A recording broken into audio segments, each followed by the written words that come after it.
वो कौन सी जानवर थी जिसने इस दुनिया से पहली बार के लिए स्पेस ट्रैवल किया था? तो उसका जवाब यही आता है और वह है लाइका। हालांकि और भी कई लिविंग स्पेसीज थे, जैसे कुछ मक्खियाँ या रैट्स जो लाइका से पहले स्पेस मिशन कर चुके थे। इसके अलावा एक और बंदा था जिसका नाम था एल्बर्ट बुआन, जिसने लाइका से पहले 1948 में एक सब ऑर्बिटल फ्लाइट में हिस्सा लिया था, जिसे पूरी तरह से स्पेस मिशन कहा नहीं जा सकता।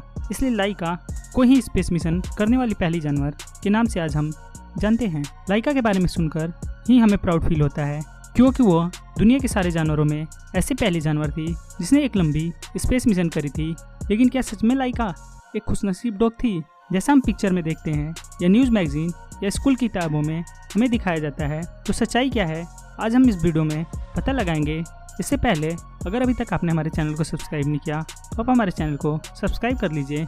1915 से पहले इंसानों को स्पेस मिशन के लिए धरती से बाहर भेजना तब के टाइम के साइंटिस्टों के लिए काफ़ी चुनौती भरा काम था। स्पेस मिशन में इंसान सर्वाइव कर पाएंगे या नहीं जानने के लिए अलग अलग प्रजाति के जानवरों को स्पेस में भेजा जाता था।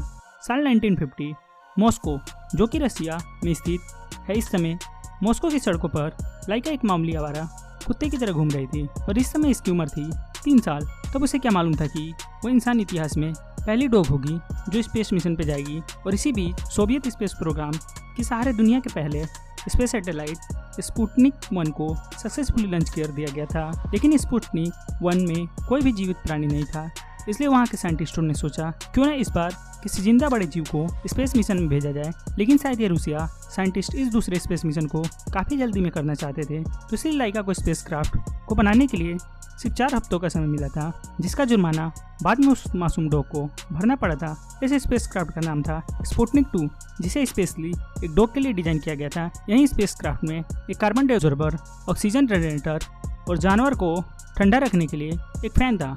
7 दिन जिंदा रहने के लिए कुछ फूड और डॉग के स्टूर और यूरिन कलेक्ट करने के लिए एक बैग रखा गया था। स्पुतनिक 2 के कैबिन इतना छोटा था कि कैबिन के अंदर घूमने फिरने के लिए भी कोई जगह नहीं थी। तो इस तरह स्पुतनिक 2 को डिजाइन किया गया था, जो कि कुछ 28 दिनों में तैयार हुआ था। अब सिर्फ एक डॉग को ढूंढने की ही देरी थी। सोवियत स्पेस साइंटिस्ट ने जानबूझ के गली के आवारा कुत्ते को चुना, क्योंकि उनमें बाकी घरेलू पालतू डॉग से ज़्यादा एक्सट्रीम कंडीशन में रहने की आदत है, जो इस स्पेस मिशन के लिए एकदम आइडियल था। तो इसी बीच उन स्पेस साइंटिस्ट को लाइका मिली और इसके बाद ही स्पेस में भेजने के लिए लाइका को ट्रेंड किया गया। स्पुतनिक 2 का कैबिन काफ़ी छोटा होने के कारण लाइका को 20 दिन एक छोटे पिंजरे में कैद करके रखा गया था। वो स्पुतनिक 2 के कैबिन में अच्छे से एडजस्ट हो सके। तो देखते ही देखते लाइका की ट्रेनिंग खत्म हुआ और स्पेस में जाने के लिए तैयार थी। उस टाइम इंसानों को स्पेस में जाने का तरीका तो मालूम था, लेकिन वापस आने का नहीं। मतलब देखा जाए तो यह एक सुसाइड मिशन जैसा ही था। फर्क सिर्फ इतना था कि लाइका को पता ही नहीं था कि वह कुछ ही दिनों में मरने वाली है। तो लाइका को इस मिशन पे भेजने से पहले वहाँ के साइंटिस्ट लाइका को अपने साथ अपने घर लेके गए और ज़िंदगी के कुछ आखिरी पलों में लाइका को उनके बच्चों के साथ खेलने कूदने का मौका दिया। अब लाइका को हमेशा के लिए अलविदा कहने का समय आ गया था। तो फाइनली लाइका को स्पुतनिक 2 के अंदर कैबिन में चैन से बांधकर अंदर डाल दिया गया, ताकि वो अपनी जगह से ज़्यादा मूवमेंट ना कर पाए। और इसी पोजीशन में लाइका को 3 दिन तक धरती के अंदर ही रखा गया, ताकि उसी सिचुएशन की आदत लग जाए। 2 नवंबर 1957 लाइका की ज़िंदगी का आखिरी दिन।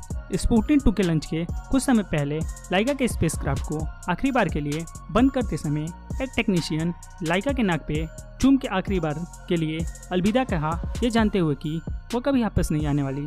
और इसके बाद स्पुतनिक 2 सक्सेसफुली लॉन्च हुआ और लाइका साथ स्पुतनिक 2 ऊपर अंतरिक्ष की ओर आगे बढ़ गया। लेकिन टेक्निकल फॉल्ट की वजह से स्पुतनिक 2 का एक हिस्सा रॉकेट से अलग नहीं हो पाया। शायद 4 हफ्तों का समय एक स्पेसक्राफ्ट बनाने के लिए काफ़ी नहीं था, और इसी के कारण लाइका के केबिन का टेम्परेचर तेजी से बढ़ने लगा और लाइका की हार्ट रेट पहले से काफ़ी नॉर्मल हार्ट रेट 103 से 240 तक पहुंच गई। तो इससे ये बात तो साबित होता है कि उस समय लाइका को गर्मी के मारे कितनी ज़्यादा तकलीफ से गुजरना पड़ रहा था। और लगातार 3 घंटे तक लाइका मौत से लड़ती रही और टेम्परेचर इतना ज़्यादा बढ़ गया कि 5 घंटे बाद लाइका के सेंसर से सिग्नल आना बंद हो चुका था और इसी के साथ लाइका की मौत हो गई थी।